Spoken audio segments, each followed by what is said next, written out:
मुर्गा कितना कामी होता, एक दिन कितनी मुर्गियों पर प्रयास करता, जो अंडे खाएंगे वो कामी होंगे और क्रोधी होंगे। ये बिहार में गरीबी इसी कारण।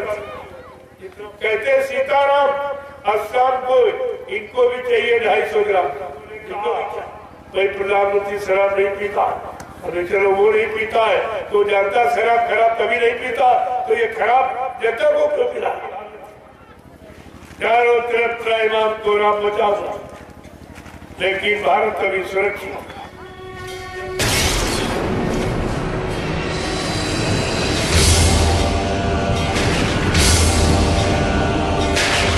मैं देखता हूँ आज बाजारों में उतनी सब्जी नहीं बिकती जितने अंडे। ये अंडा क्या है?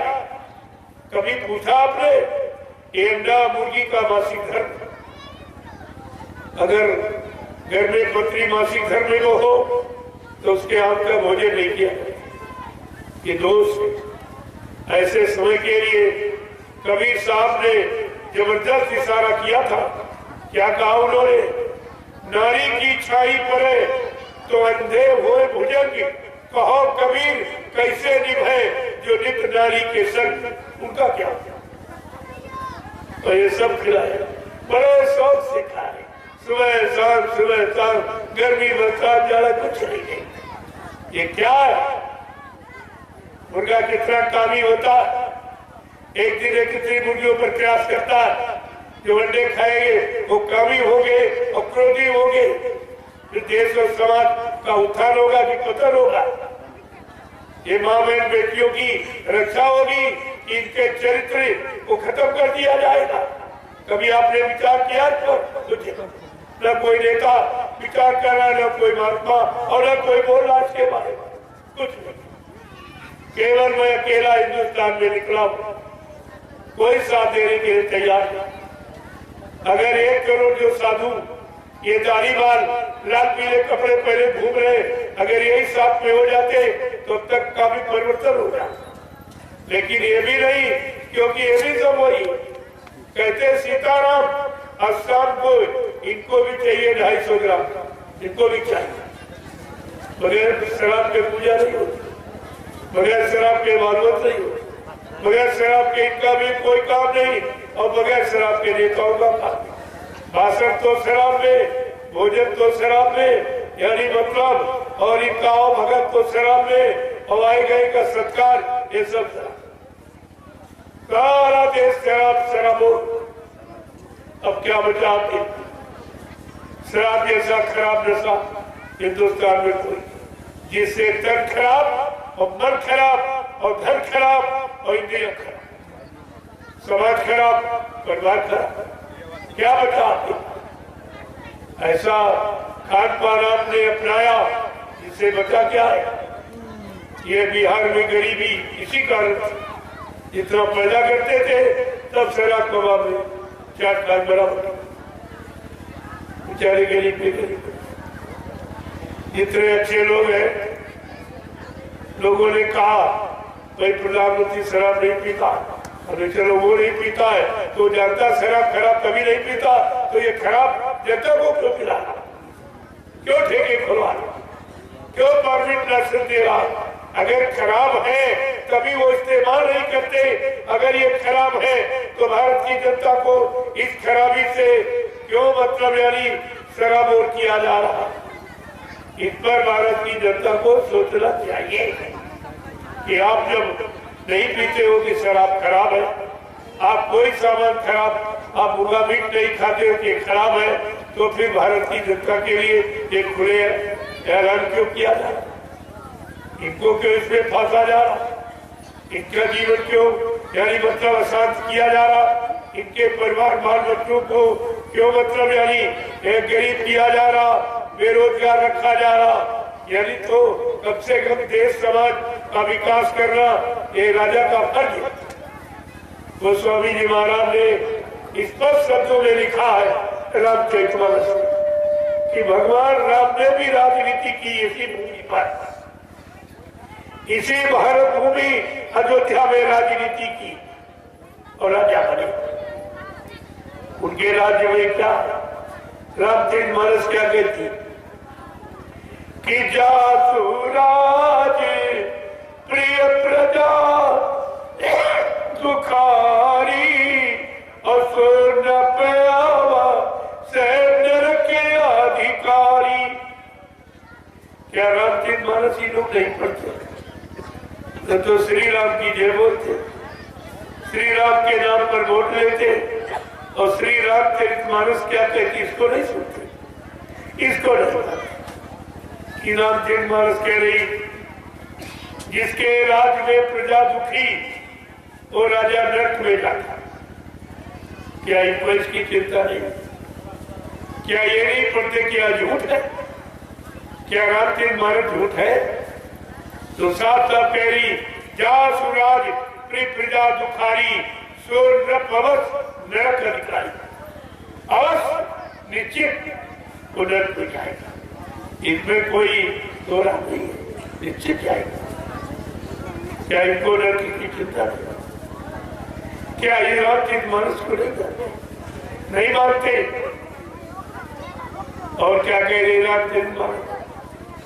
किस राजा की राजनीति भारत जैसे धार्मिक देश में सफल होगी वो भी लिखा कि राजनीति बिन धन धर्मा और प्रभु समर्पे और बिन सत्य कर्मा।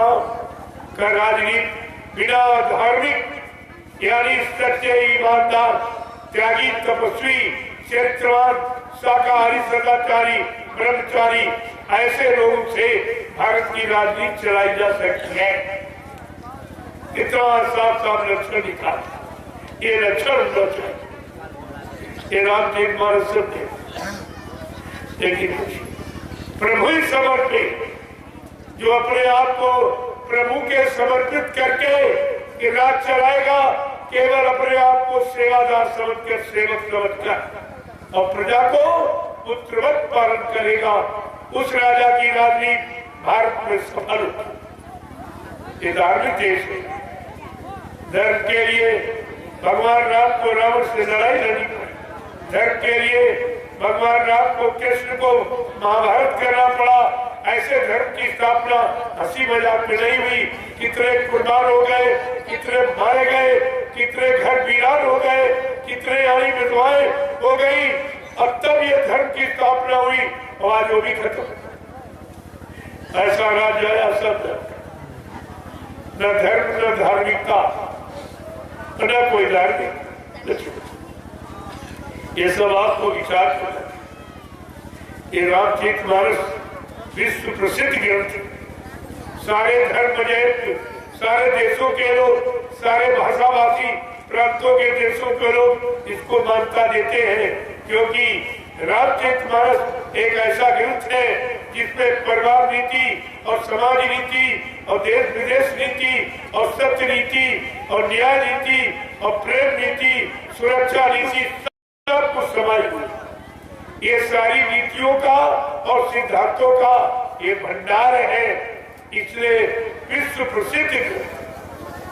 कई लोगों ने उसको भी तराजनी दी। ये रामचरित मानस को नहीं, ये राम को मानते ले राम की नहीं मानते, मंदिर को मानते मंदिर की नहीं मानती, रामायण को मानते रामायण की नहीं मानते। इस बात को पहले समझिए आप। इसलिए देश की, समाज की, परिवारों की, इंसानों की हालत की आपके सामने इसमें कहना, फिर भी आप नहीं समझ पा रहे। ये मुसीबत कहां से आई, ये परेशानी क्यों आ रही, ये बीमारियां क्यों बढ़ रही, तकलीफ क्यों बढ़ रही, लड़ाई झगड़े क्यों बढ़ रहे, पारस्परिक प्रेम प्यार मोहब्बत सब खत्म हो रहा, कोई किसी को देखना नहीं चाहता, कोई किसी के काम में सहयोग देना नहीं चाहता, कोई अच्छे सच्चे रास्ते पर न चलना चाहता है, न चलने की सलाह देना चाहता। इससे खराब और कौन सा समय? प्रेमियों, इसी को कलयुग भगवान राम इशारा करके कहा कि सुनो सिया कलयुग में काला धन और काले मन होंगे, चोर उचक्के नगर सेठ और प्रभु भक्त निर्धन होंगे।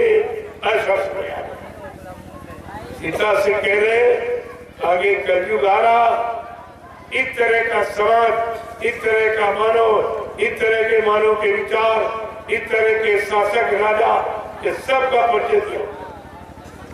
सुनो सिया कलयुग में काला धन और काले मन होंगे, चोर उचक्के नगर सेठ, लेकिन प्रभु भक्त निर्धन।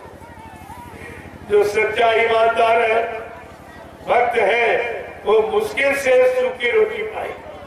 जीते जी कई बार मरेगा और छंदम भेष में वो विचरेगा।